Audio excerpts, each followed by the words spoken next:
హెచ్చరిక, దైవజనుని హెచ్చరిక. భర్తను శిశువులను ప్రేమించుచు, శిశువులను ప్రేమించాలి. కన్న బిడ్డల్ని ప్రేమించని తల్లులు కూడా ఉన్నారండి ఈ రోజుల్లో. నాకు పిల్లలు వద్దు అని చెప్పే తల్లులు చాలామంది ఉన్నారండి.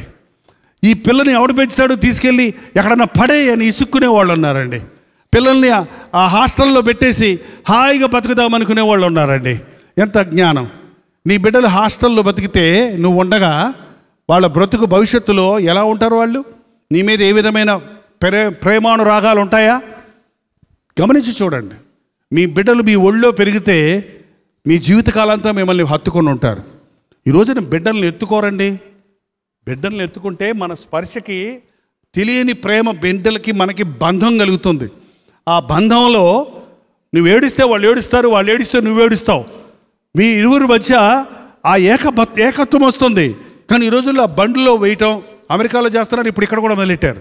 బండ్లో వేసుకుంటారు, తోసుకుంటా పోతారంటే ఏదో కుక్క పిల్లని దోసుకెళ్ళినట్టు. నాకు ఇంకా గుర్తుంది, మా తాత నన్ను 2 కాలు ఇటు ఒక కాలు ఇట్టేసి జుట్టు పట్టుకొని నెత్తి మీద కూర్చోమనేవాడు. బయటికి తీసుకెళ్తే నాకు ఆ సరదాగా ఉండేది. లోకంలో అట్లా చూస్తుంటే మా తాత నెత్తి మీద ఓహో మొహం అంటే ఆ తాత అంటే నాకు ఎక్కడ లేని ప్రేమ వచ్చింది. ఏంటండి, అమ్మ అంటే ఎక్కడ లేని ప్రేమ వచ్చింది. ఎత్తుకో, అమ్మ ఎత్తుకుంటుంది. ఎత్తుకో. ఇప్పుడు ఎత్తుకోమంటే దబదబ బాత్తారు అంతే. ఎత్తుకోవాలి నేను. ఇంకా కొన్ని ఉన్నాయి, ఇప్పుడు అందులో పెట్టి కట్టేస్తారు వాళ్ళని. అయ్యో ఉంటాయి, తిరిగే ఉంటాయి చూసారా, అందులో కాళ్ళు పెట్టి కట్టేస్తే అది అక్కడే ఎగురుతుంటుంది ఆ పిల్ల. సరే, 24 గంటలు ఎత్తుకోవడం కుదరదు. కనీసం కొంచెంసేపు అయినా మీ శిశువులను, ముఖ్యంగా శిశువులు అన్నారు అందుకని, ఎందుకంటే శిశువు అమ్మ మొట్టమొదట తల్లి గర్భంలో ఉన్నప్పుడే ఒక బిడ్డ గుర్తుపట్టే స్వరం ఏంటంటే అమ్మ స్వరం అండి. తల్లి స్వరాన్ని గర్భంలో ఉన్నప్పుడే గుర్తుపడద్దట. అందుకని మనం ఊరుకోవాలి, మనం ఎంతమంది అన్నా ఊరుకోదు. కానీ వాళ్ళ అమ్మ వచ్చి ఊరుకోమ్మా అంటే ఆ స్వరం గుర్తు, మా అమ్మ వచ్చింది అని ఊరుకుంటుంది. అది అర్థమవుతుందా మీకు? అర్థం కావట్లేదా ఏంటండి? అంటే అమ్మ కోసం అంతా ఆరాటపడుతుంటుంది బిడ్డ. ఆ బిడ్డకు అమ్మ మాతృ ప్రేమను నువ్వు అందించకుండా నువ్వు మేకప్లు చేసుకోవడానికో, ఉద్యోగాలు చేసుకోవడానికో, లేకపోతే టీవీ చూడటానికి సీరియల్ చూస్తుందట. పిల్లోడు ఊరికరా ఉండా, మంచిదత్తుంది ఉండా. ఏముందంటే సీరియల్ అట్టపడి చేస్తారు కొంతమంది. అమ్మా, స్త్రీలు లేడీస్ విలన్స్ ఎక్కువైపోతున్నారంట సీరియల్లో. స్త్రీలు స్త్రీ ధర్మాన్ని విడిచిపెట్టి లీడర్షిప్ ఎలా తీసుకోవాలి, పెత్తనం ఎలా చేయాలి, గుంపును ఎలా నడిపించాలి అనే అంశాలతో సీరియల్లో వస్తున్నాయంట. అందుకే స్త్రీలు తెగ చూస్తున్నారటండి. జాగ్రత్త, అవన్నీ సీరియల్ అండి, నిజం జీవితం కాదు. ఏంటండి, నిజ జీవితంలో అది చెల్లదు. నీ కుటుంబం కూలిపోతుంది. నువ్వు దేవుని బిడ్డవైతే బహుజాగ్రత్తగా ఉండాలి. నీ ఇంట్లో టీవీల్లో వచ్చే చెత్త అంతా చూడవకండి, అవసరం లేదు. దేవుని వాక్యం వినండి. అవసరమైతే అప్పుడప్పుడు ఏం జరుగుతుందో ప్రపంచంలో కొంచెం న్యూస్ చూసి ప్రపంచం కోసం ప్రార్థన చేయండి. అంతకు మించిన విషయాలు మనకి టీవీల్లో అవసరం లేదు. ఎంతసేపు వాళ్ళ మీద వీళ్ళ మీద వాళ్ళ మీద వీళ్ళు చెప్పుకోవటం, ఇలాంటి కల్పితాలతో కూడినటువంటి విషయాలు తప్ప మరేమీ లేవు అందులో. స్త్రీలు ఇంట నుండి భర్తను ప్రేమించి, భర్త ఇంటికి వచ్చేటప్పటికి వేడివేడిగా ఏదైనా చేసి పెట్టేవారు పూర్వకాలం. ఇప్పుడు ముందే తెలుసు భర్తకి ఇంటికి వెళ్తే ఏముండదని. అక్కడే వేడివేడికి తినొస్తాడు హోటల్లో. ఆయన తిన్నోడు తింటాడా, తిని పక్కన తాగి వస్తాడు మళ్ళీ పైగా. తినడంతో పాటు తాగి వచ్చేస్తున్నాడు. మా ఆయన తాగి వస్తున్నాడండి ఇంటికి అని ఏడుస్తున్నావు. ఎందుకంటే ఇంటికి వెళ్తే కాలు పెట్టగానే కొంతమంది స్త్రీలు జగడం పెట్టుకుంటారు. ఒక ఆయన అడిగాను, ఎందుకయ్యా తాగుతున్నావు అంటే, ఏం చేయమంటారండి మరి అన్నాడు. మరి ఏమైంది అసలు నీకంటే, ఏం చేయమంటారండి, నేను అలిసిపోయి ఇంటికి వెళ్తే ఇల్లంటే గొడవ పెట్టుకుంటుందండి. ఆ బాధ తట్టుకోలేక తాగుతున్నానండి. నేను తాగెళ్ళిన తర్వాత పిల్లిలాగా అయిపోయి నా భార్య ఏం మాట్లాడదండి. నేను తాగుతుంటే నా భార్య మంచిగా ఉంటుందండి, నేను తాకపోతే నా మీద ఎగురుతుందండి, అందుకు తాగుతున్నాను అంటున్నాడు. నువ్వే కదా నీ భర్తను పాడు చేసుకుంటున్నావు. ఇంటికి రాబట్టుకో, ప్రేమతో మాట్లాడు, నీ కష్టం ఉంటే తర్వాత చెప్పుకో. జ్ఞానం అవసరం. ఎప్పుడు ఏది మాట్లాడాలో జ్ఞానం కావాలి. మనకు చాలా తెలుసండి, కానీ ఏది ఎప్పుడు మాట్లాడాలో తెలియదు, ఎవరితో ఎలా మాట్లాడాలో తెలియదు. పెద్దోళ్ళతేమో ఎరాపారా అంటారు, పిల్లలతేమో నాయన బాబు అంటారు. అప్పుడు ఏమైపోద్ది ఏంటండి? జ్ఞానవంతురాలు ఇల్లు కడుతుంది. జ్ఞానము చొప్పున కాపురం చేయండి. జ్ఞానము కలిగి జ్ఞానం కొదుకుంటే నన్ను అడగండి అని ప్రభు చెప్పాడు. స్త్రీలు ఎలాగో నడుచుకునే వాళ్ళనో బోధించు. భర్తను ప్రేమించాలి. భర్తకు మహాతల్లులు ఉన్నారండి. నేను చెప్పేది నేను గమనించి చూశాను. కొంతమంది స్త్రీలు ఉన్నారు, భర్త ఎంత దుర్మార్గుడైనా, తాగొచ్చినా, తిరిగి వచ్చినా, తిట్టినా, భర్తను ప్రేమించి, భర్తకు నీళ్ళు ఇచ్చి, భర్తకు భోజనం చేసి పెట్టి, భర్తకు చాకిరి కాళ్ళు పట్టు, మన ఇండియాలో ఇదొకటి, కాళ్ళు పట్టు అంటాడు మళ్ళీ నిద్రపోకుండా. ఏం పొద్దునుంచి ఆమె వంటగదిలో పనిచేస్తుంది, ఈయన ఆఫీసులో పనిచేస్తున్నాడు. ఎవరెవరు కాళ్ళు పట్టాలి? ఒక అరగంట ఆయన, ఒక అరగంట ఏమో పట్టాలి. మళ్ళీ ఈయన కాళ్ళు పట్టు మళ్ళీ ఈయన మసాజ్ చేయాలంట భార్య కూర్చొని పాదాల దగ్గర. ఏంటండి మా నాయన చెప్పేవాళ్ళు లేదు. అందుకని నాకు తెలియదు ఇప్పుడు పద్ధతి. మా నాన్న మా అమ్మని 8 మంది పిల్లల్ని పెంచి అందరినీ పడుకోబెట్టాక వచ్చి కాళ్ళు నొక్కు అనేవాడు. ఆ పాపం కూర్చొని నొక్కుతా, ఆయన తర్వాతవే నొక్కు అని మళ్ళీ నొక్కేది పాపం. మహాతల్లులు, అది చెప్తున్నా, మహాతల్లులు ఉన్నారు, కుటుంబాలు కట్టుకున్నారు, బిడ్డల్ని యోగ్యులుగా చేశారు, బిడ్డల్ని ప్రయోజకులు చేశారు, కుటుంబం విచ్ఛిన్నమైపోకుండా చేశారు. మీ బిడ్డల కంటే మీకేంటండి మించిన ఆస్తి? మీరు సంపాదించే 10,000 రూపాయలు ముఖ్యమా? మీకు దేవుడిచ్చిన బిడ్డ ముఖ్యమా? ఆ బిడ్డ భవిష్యత్తు ముఖ్యమా? ఒకసారి ఆలోచన చేయండి. బిడ్డల కోసమేనండి కష్టపడుతున్నాం అన్నాడు ఒక ఆయన. బిడ్డల కోసమే కష్టపడి రాత్రి మగళ్ళు ఫీజులు కట్టి పెద్ద స్కూల్లో చదివిస్తున్నామండి. అదేదో స్కూళ్ళు ఉన్నాయి కదా మన దేశాల్లో, లెఫ్ట్ అండ్ రైట్ కొట్టి చదివిస్తారు 100కు 100 రావాలని. వాడికి 100కు 100 మార్కులు వస్తాయి, కానీ వాడికి గుణశీలతలు వస్తాయా? క్యారెక్టర్ వస్తుందా?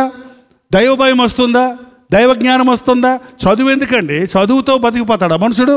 చదువుతోనే బతికిపోతే అసలు దేవుడు అక్కర్లా. మనం కూడా పోదాం పదండి కాలేజీలకి, స్కూల్స్కి. ఏంటండి, చదువు ఒక మనిషికి జ్ఞానాన్ని ఇవ్వదు. చదువు నాలెడ్జ్, చాలా విషయాలు తెలుసుకునే వివేచన ఇస్తుందేమో కానీ జ్ఞానం పైనుండి వచ్చేది. ప్రార్థన. పరిశుద్ధుడ, ప్రేమగల తండ్రి, ఇక్కడ చేరి వచ్చిన ప్రతి ఒక్కరిని చేతుల్లో పెట్టుకుంటున్నాం నాయన. ఏ ఇంటి స్త్రీ తన భర్తను లెక్క చేయక, గౌరవించక, లోబడక, తిరగబడుతూ కుటుంబాన్ని కూలగొట్టుకుంటున్నారు, అట్టి స్త్రీల కొరకు ప్రార్థిస్తున్నాము నాయన. మూర్ఖురాలుగా ఉండి కుటుంబాలను కూడబెట్టుకునే స్థితిలో ఉన్న సహోదరులను దర్శించుము నాయన. ఇంట ఉండి బిడ్డలను శిశువులను భర్తను ప్రేమిస్తూ ఇల్లు చక్కబెట్టుకొని కుటుంబాన్ని కట్టుకుని జ్ఞానవంతులుగా చేయి నాయన. జ్ఞానవంతులుగా చేయి నాయన. కుటుంబాలు కూడగొట్టుకునే సహోదరులను దర్శించుము నాయన. భర్త పట్ల ఎలా ప్రవర్తించాలో నేర్పించుము నాయన. తమ వల్లనే తమ భర్తలు తాగుబోతులుగా మారకుండా ప్రేమతో వారిని చేరదీయడానికి సహాయం చేయి, క్షమించడానికి సహాయం చేయి, సహించుకోవడానికి సహాయం చేయి. ఆ ప్రేమ, కలువరి ప్రేమ ప్రతి సహోదరి గుండెల్లో పోయిన ఆయన, ప్రతి పురుషుడి హృదయంలో కుమ్మరించిన ఆయన. ఆ ప్రేమతో మాత్రమే మేము కాపురం చేసుకోగలం. అటువంటి ప్రేమ ఉంటే మాత్రమే మా కుటుంబాలు కట్టబడతాయి. కనుక ఒకరి లోపాలు ఒకరు దెప్పిపుడుచుకోక, ఒకరి మీద ఒకరు నేరారోపణలు చేసుకోక, ఒకరినొకరు సహించుకుంటూ ప్రేమించుకుంటూ కుటుంబమును కట్టుకునే శక్తిని ఇక్కడ ఉన్న ప్రతి ఒక్కరికి దయచేయము నాయన. యేసు క్రీస్తు నామములో అడుగుచున్నాము తండ్రి. మన తండ్రి అయిన దేవుని యొక్క ప్రేమయు, కుమారుడైన క్రీస్తు యొక్క కృపయు, ఆదరణకర్త అయిన పరిశుద్ధాత్మ యొక్క సహవాసమును కుడి వచ్చిన మనందరికీ ఇప్పుడును సదాకాలమును తోడై ఉండునుగాక. ఆమేన్, ఆమేన్, ఆమేన్.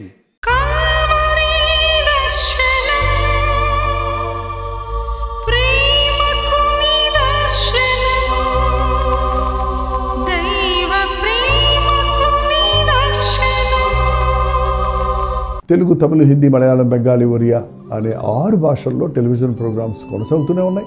భారభరితమైన పరిచయంలో మీరు సహకరించాలని ఆశిస్తే ప్రభు మిమ్మల్ని ప్రేరేపిస్తే మీ విరాళాలు, కానుకలు డాక్టర్ జై పాల్ ఫౌండేషన్స్ అనే ట్రస్ట్ నెంబర్కి మీరు పంపించవచ్చు. అవి నేరుగా టీవీ ఛానల్స్కి వెళ్తాయి. అందులో ఏది మేము మా సొంత ఖర్చుల కొరకు ముట్టుకోవటం లేదు, వేరే పరిచయ కొరకు ముట్టుకోవటం లేదు. టెలివిజన్ పరిచయలో ఇంకా సువార్త వెళ్ళని వారికి అది అందించాలని ఆశతో ఒక 20 సంవత్సరాలుగా కొనసాగుతున్న పరిచయం కొరకు ప్రార్థించండి, మీ సహకారాన్ని అందించండి.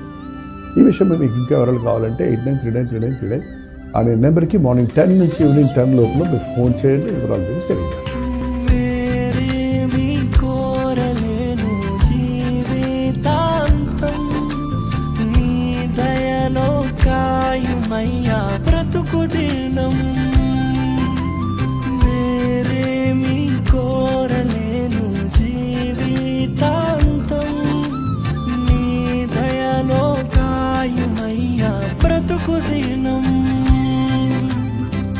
నీలాంటి దైవం ఎవరు విశ్వమున లేనే లేరు, నీలాంటి దైవం ఎవరు విశ్వమున లేనే లేరు. పరమ తండ్రి నీకే వందనా.